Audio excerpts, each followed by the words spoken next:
In this video, we will be looking at inflation, what it is, what causes it, what it does, the morality of inflation, and possible reasons government wants a monetary policy that pursues some inflation. The purpose of this video, like the video on money, is to provide fundamental concepts and principles that are true, that are derived from or consistent with those found in Scripture, so that you have an appropriate framework with which to discern various policies and ideas. Before we focus specifically on inflation, it is important that people have a good understanding of money. A good understanding of money is necessary to pursue and achieve a monetary system and monetary policy that is just. To understand inflation, one must know what money is. So if you haven't watched the 10-minute video on money, I recommend doing that first. In that video, the characteristics effective money must have was briefly discussed. We'll summarize the three most important. They are divisibility, a store of value, and scarcity. First, money must be divisible. Can you imagine if cattle were money? Yeah, I'd like to buy a dozen apples, please. Sure, that'll be 1/10 of a cow. Second, money must be able to store value. What if money were chickens? Hey, why do you have so many chickens? Oh, I'm just saving up to buy a house. How's that working out for you? Not too well. I can't earn chickens fast enough. They keep dying, and nobody wants to trade for dead chickens. Third, money must be scarce. It is this feature that is at the crux of the inflation lesson. Recall that money is a medium of exchange, and that money was developed through voluntary exchanges. People in a barter economy, over time, learned that certain goods were more tradable than others. Thus, people began to trade for those easily tradable goods to serve them as a medium of exchange, as money, which allowed for an increasingly specialized and prosperous economy. Civilizations across the planet eventually used gold and silver as their general medium of exchange. That's because these two items satisfy the features mentioned earlier that money must have for it to be effective. It is also important to understand that money is an IOU. In a free society, one earns money by first producing, or working to help with the production of some good or service. In exchange for your product or labor services, you receive money from someone who values your product or labor services. That money represents the fact that you served others. You helped society, so to speak. You made or did something for others. You contributed.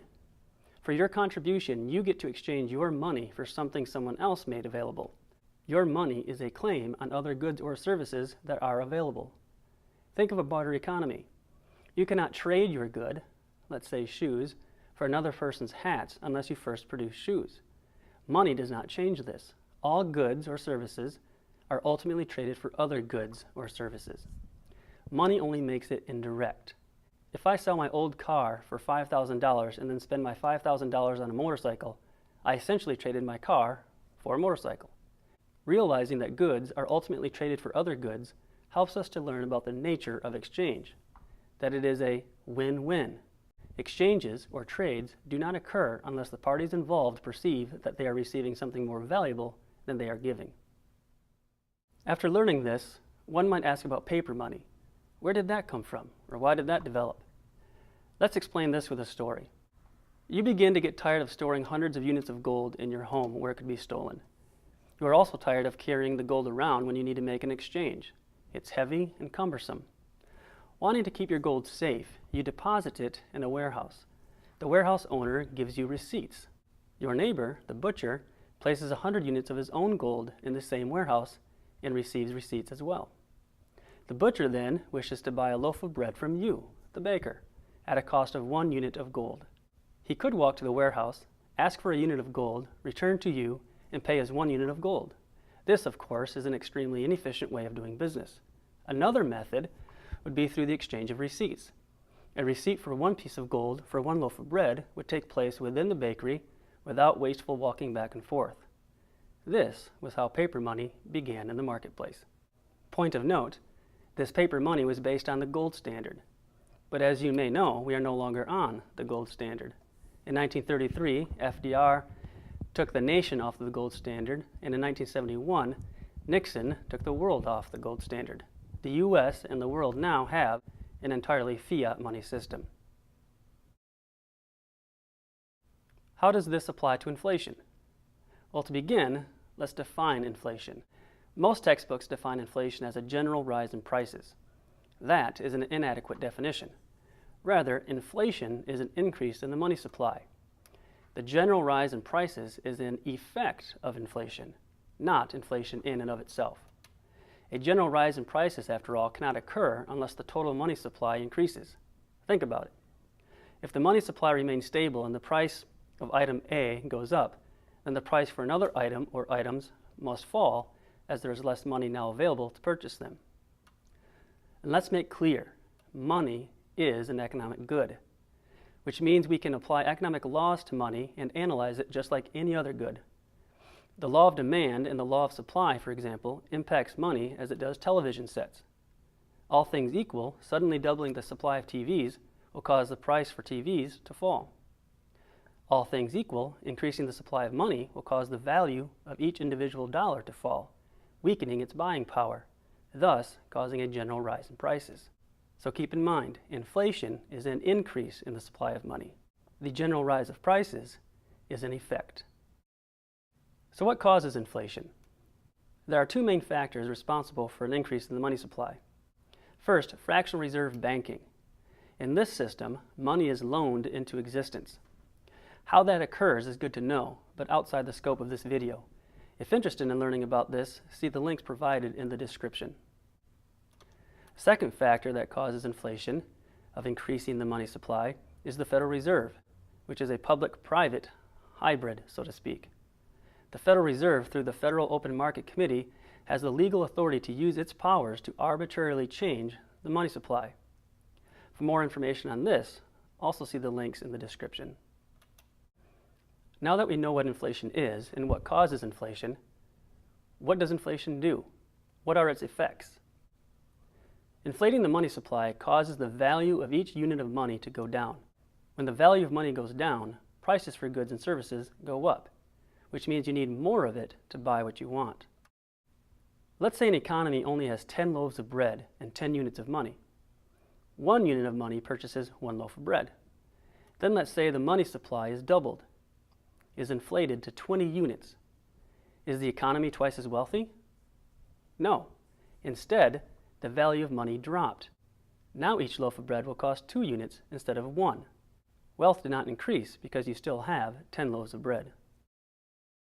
Thus, inflation causes almost all prices to go up and the value of money to go down. That is why people worry about it. Now, not all prices reflect inflation to the same extent or at the same time. Recall the scenario we did in the money video, where a classroom of students represented the world economy.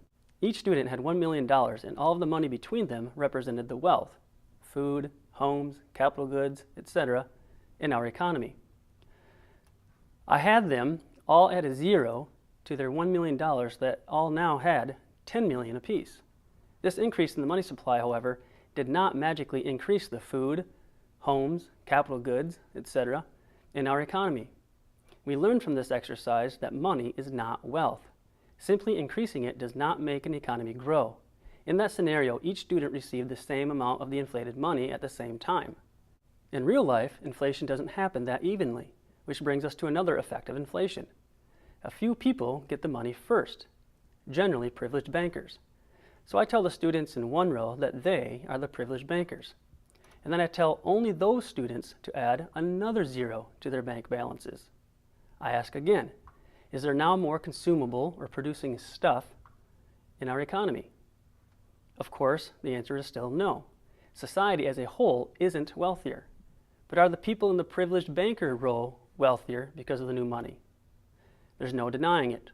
They now have 10 times more money than anyone else does, as well as 10 times more than they themselves would have had otherwise.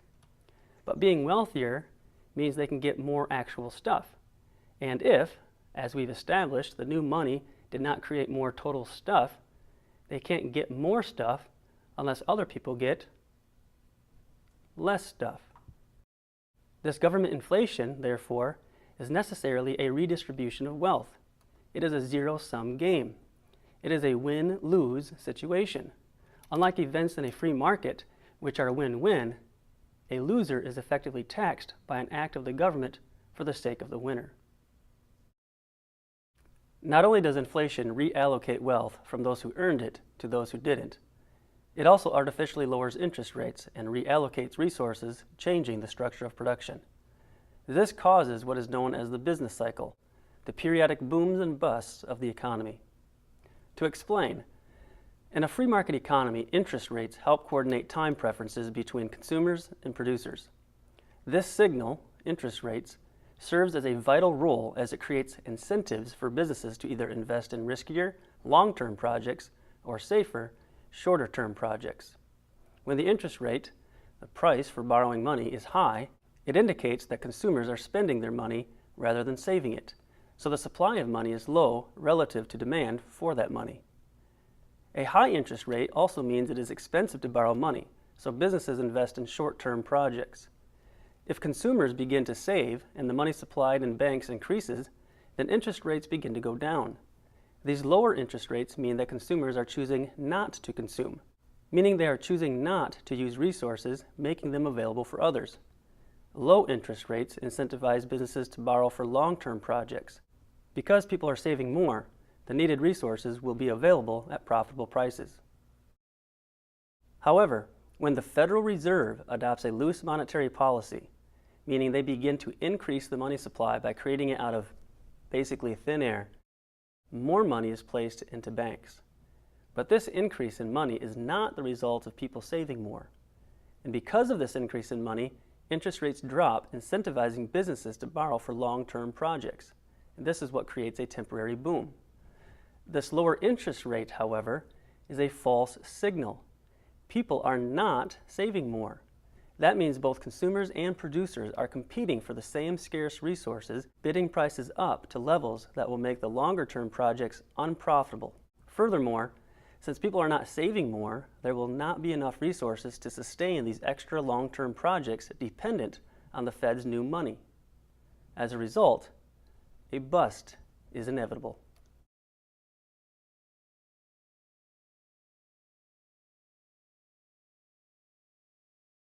What I just explained to you is called the Austrian Business Cycle.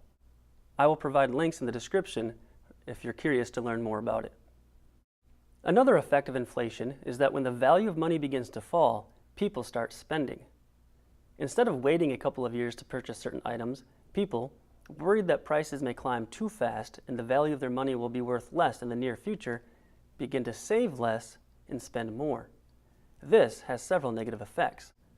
First, less savings means less surplus capital. With less surplus capital, businesses, entrepreneurs, are able to borrow less capital, financial capital, which they use to purchase or improve machinery, tools, equipment, things that help to improve productivity. That means there will be less production, and with less production, there's less wealth being created, and standards of living do not increase as quickly as they could have. Or, depending on the level of inflation, standards of living stagnate or even drop because there's so little savings available for them to borrow. Second, if the inflation is too high, then the increase in spending serves to push prices even higher, which encourages more people to spend their money even sooner, and eventually you have what is called hyperinflation. And you can read about the effects of hyperinflation by just looking at several events in history. Some that come to mind quickly are post-World War I Germany, Zimbabwe, and currently Venezuela. Those are places where you can get pretty good descriptions of what hyperinflation does to an economy. Keep in mind that when these prices for food and clothing and other things are increasing, it doesn't mean that the value of those things are increasing. It simply means that the value of money is just going down. So those are some of the effects of inflation. There's a whole lot more, but let's look at inflation from more of a practical or pragmatic perspective. Can inflation be good for some people? And can inflation be bad in specific ways for others?